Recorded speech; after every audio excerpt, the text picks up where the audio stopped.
Hi, I'm Gaia, and I'm here in the Asheville area, and today I'm going to show you how to make some bookshelves.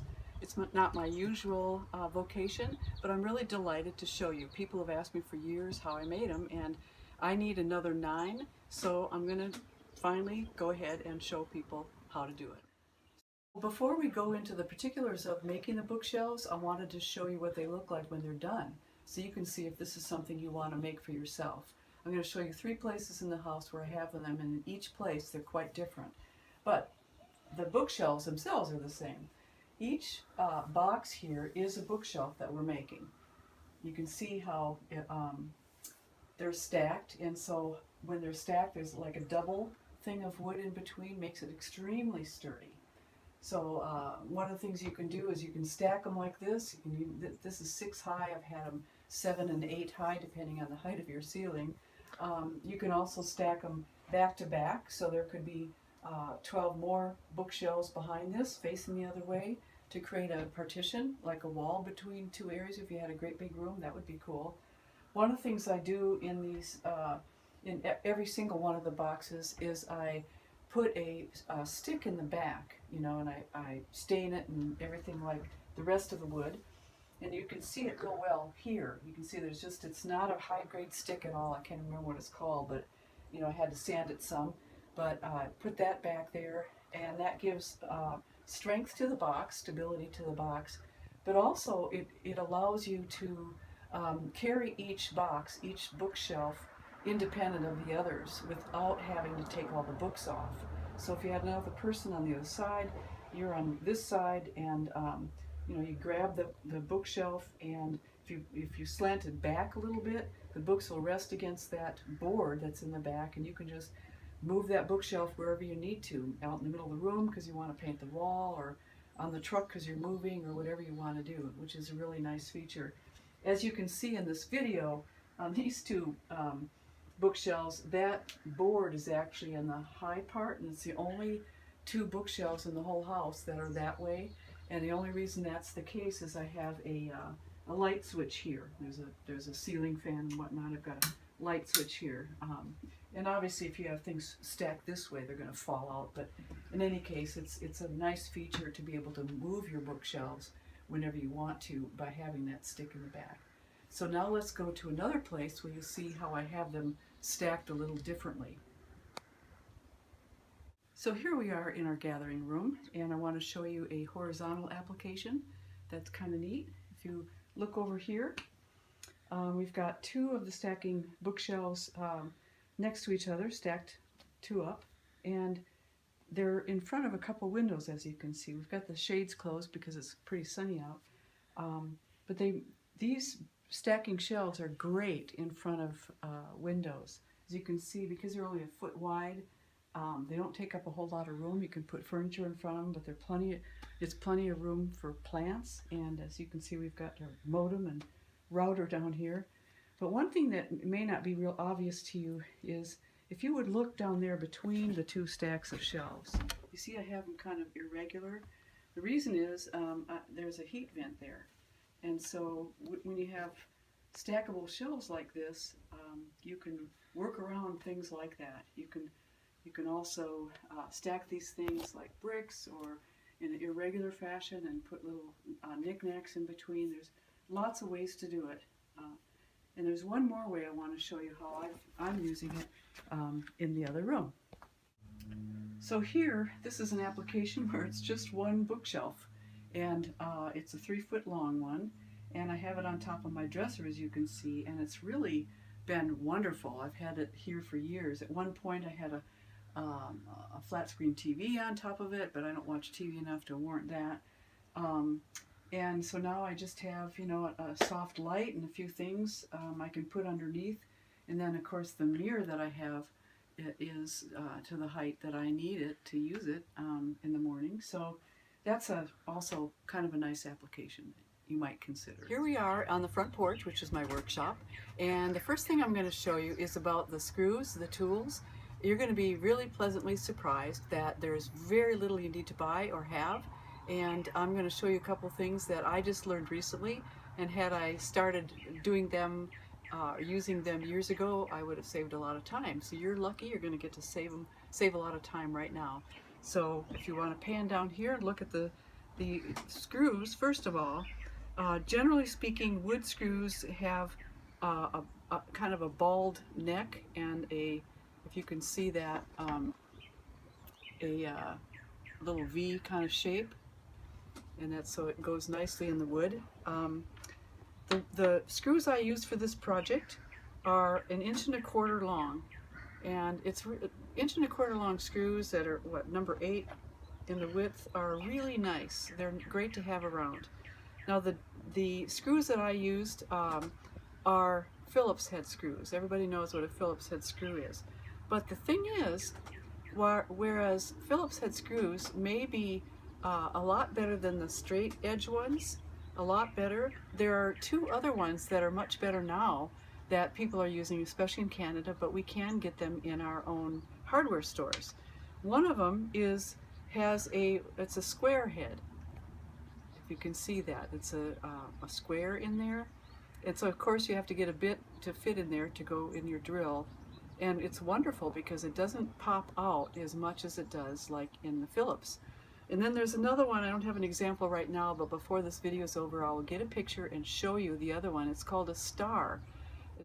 So I had told you that I would show you the screw that has a star top, so I bought some yesterday, and I got a whole box of them. They weren't that expensive. This box of, well, 1 pound was under $7, and you can see the picture of the screw head right there. There are actually 6 points to the star, and every box comes with a drill bit that will fit it. This one came with it, if you see that. I already had another one, which I put in my second drill there, as you can see. And I'm going to go ahead and use these because they're just so nice.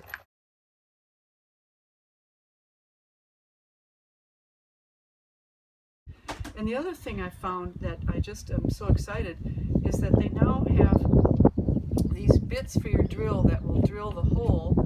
Actually, they probably had them for years and I just discovered it. But they have these things that are all combined in one piece. So I just discovered it recently. I mean, before I used to drill the hole and then come back through with this to gouge out sort of the top of the hole in the wood so that the head would be beneath the surface. And that was a 2-step process. If you buy one of these, it's a 1-step process. And what's really cool is when you buy it, if you look right there on the side of it, it's an Allen wrench will fit in there. And so you just unscrew it and you adjust this thing up and down to be the proper length for the screw that you're using, which I did already here.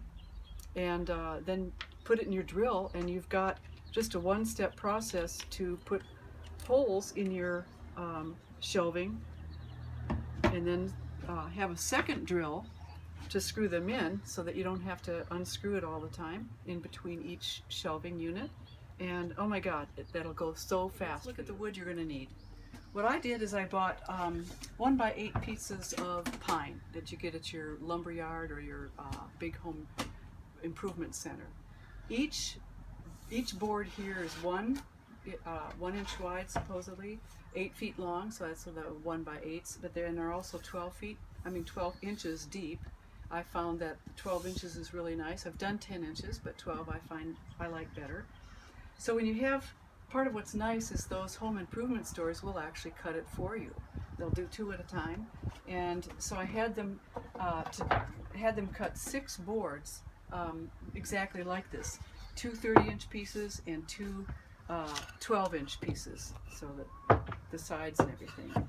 But because I wanted, I did that for only 6 boards, yeah. And for the last 2 boards, then I had them cut them into 3 30-inch pieces each, which would then give us 3 more shelf tops and bottoms. But because I already just had 6 extras from the previous ones, I was able to get 9 shelves out of 8 boards, if that makes any sense. Okay, and one of the things to know when you have them cut, and I suppose this happens with anything, when you have them cut your wood like that, one side of the cut is going to be, if you can look down here, is going to be pretty clean. You can see that's pretty clean. But the other side, the bottom side of the saw, is always really pretty rough. And it's important to, and pardon the noise of this, but to sand that down now before you put the shelves together, because it's a lot easier to do.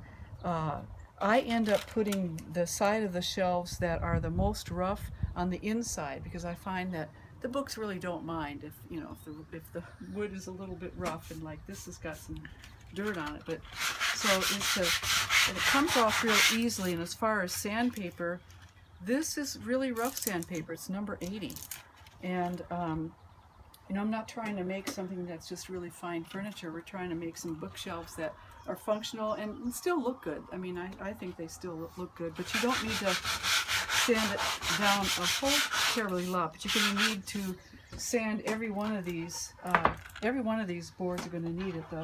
The smaller ones, for some reason, seem to need it the most. But it kind of doesn't matter, because, again, those rough parts are going to be inside with the books, and you won't notice. I would do more than that, and I'll show you, and then we'll sand it after we put them together too. There'll be some more sanding, but I just wanted to point out it's really good to get these edges ahead of time before you put them together.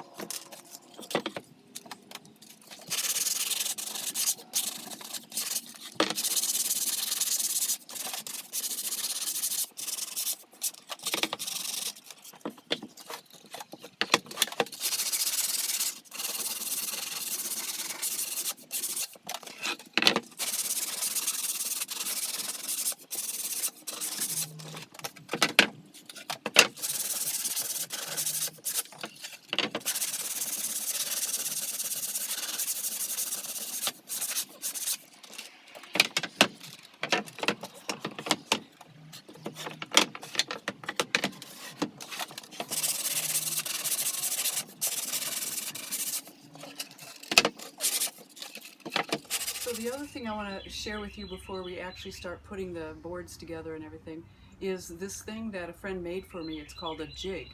And if you want to look here, a jig is just something you make up with scrap lumber, and you do it so that what it does, it's like a form that holds your wood together, so that when you go to screw it, you know, drill the holes and screw it together and everything, it's holding the proper shape, which is just fantastic. I can't tell you what a good thing that is, but let me show you how he made it so that you can make one of your own in your own projects. All it is on the bottom, there's, you know, there's these two boards, those boards. You can see the side. Just look at that for a minute. These are just pieces of 2x4. And you just screw them together. Again, screws are always better than nails. And of course he measured it. And in measuring it, he made sure the grains are to be vertical. And again, we put the rougher part of the wood on the inside where the books will be. And if you would come around this side and look here, from the position of the person doing this, which will be you maybe, what I do is I line up my sides with the jig, which is just a good way to start. And then I go ahead and, you know, put one side up and make the other side as reasonably close as I can.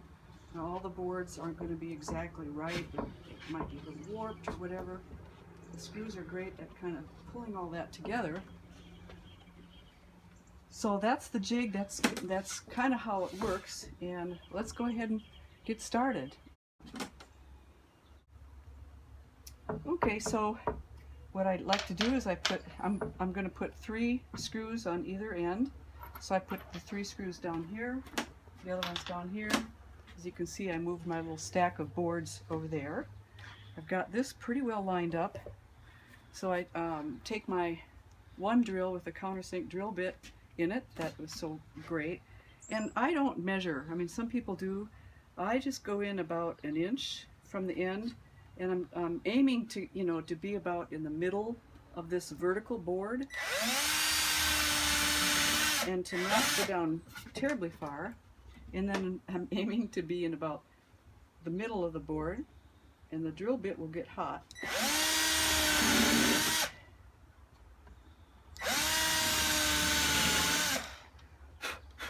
And I go ahead and screw these in because right now they're going to be the most aligned. They're going to be a lot more aligned now than when I try to screw the other end. So this will stabilize this end. This drill is very fast, and it's a little, I like that one because it's very variable. But anyway, we'll work with this.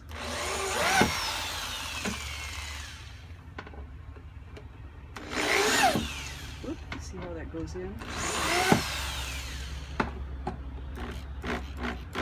Okay, so that's that side. I'll do the other side, and you can stay there. You don't need to.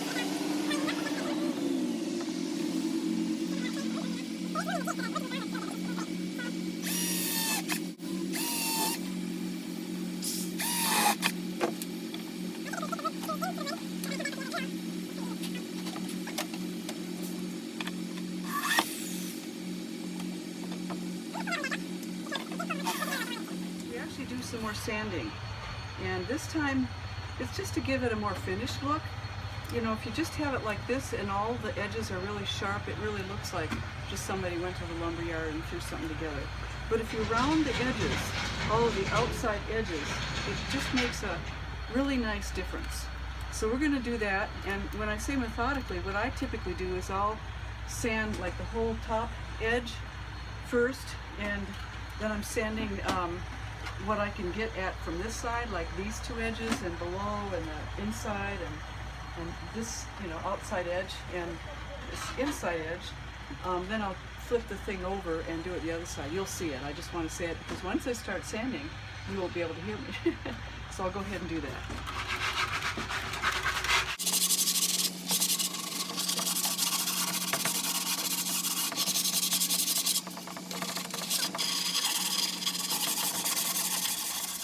Welcome back. It's a little cooler today, so it's but a gorgeous day, and we're in the last leg of this whole thing. We're going to be going over the finishing of the wood, so we can be done with it. So what I have here is one of the boxes, one of the stacking shelves, and the first thing you want to do is to wipe it down with just a dry cloth, and I stain it first, and then we're going to put a clear coat on it. Gloves are great to keep your hands reasonably clean.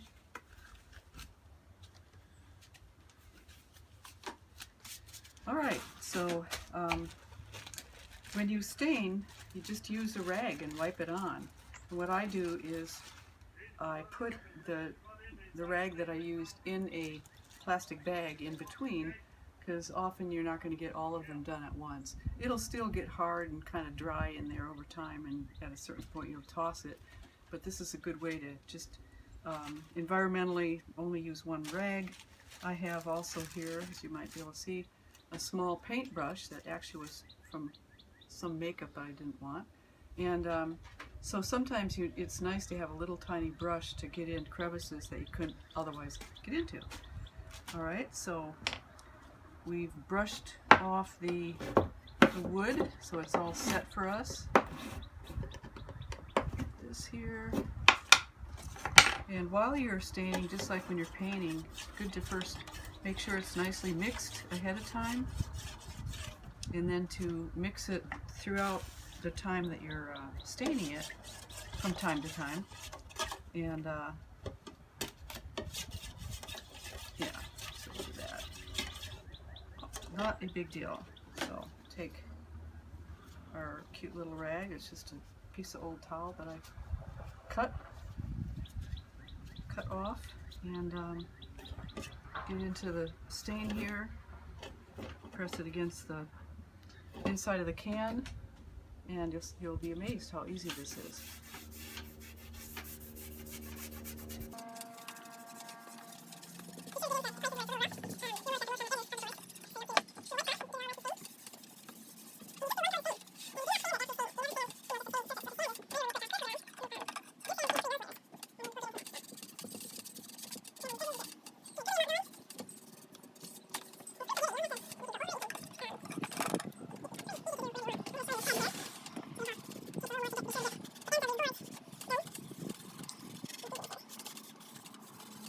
Okay, we're back.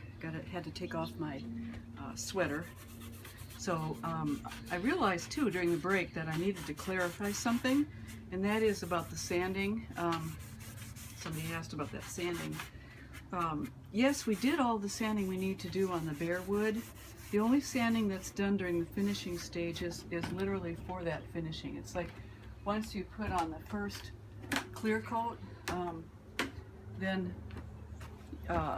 you just super lightly sand with a really fine grade of sandpaper like 220, really lightly to get any little air bubbles or bumps that happen to come onto that surface.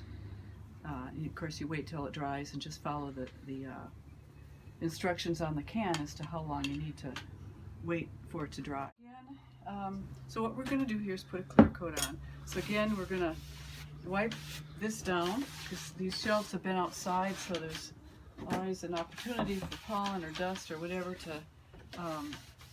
get on here, which is fine. And so, like I said, with this particular brand of clear coat, I found that I kind of needed to work sort of quickly. First, of course, we mix it up, and well, it looks like there's some gunkiness there. I hope it's going to work okay. I'm going to assume it is. I think I'll just do one of these things and make sure it works fine. But basically, we're going to do one. Like I said before, I want to do a total of 3 coats, and because I just found that 2 is fine, 2 is okay, but the third one just gives it a nice glossy finish. And yes, you actually do sand that last coat after it dries, just again really, really lightly then, just to make it smooth to the touch. Sanding in between all the clear coating, you do very, very lightly, but especially that last one. So stir this just a tad more. And this is something, any of these clear coats, that you definitely don't want to shake, because it gets bubbles in there and so on. And I said before not to shake the stain. I think that shaking the stain is actually probably fine, but definitely not your clear coats. You want to just stir that. So we're going to do just the top surface here and see how that goes.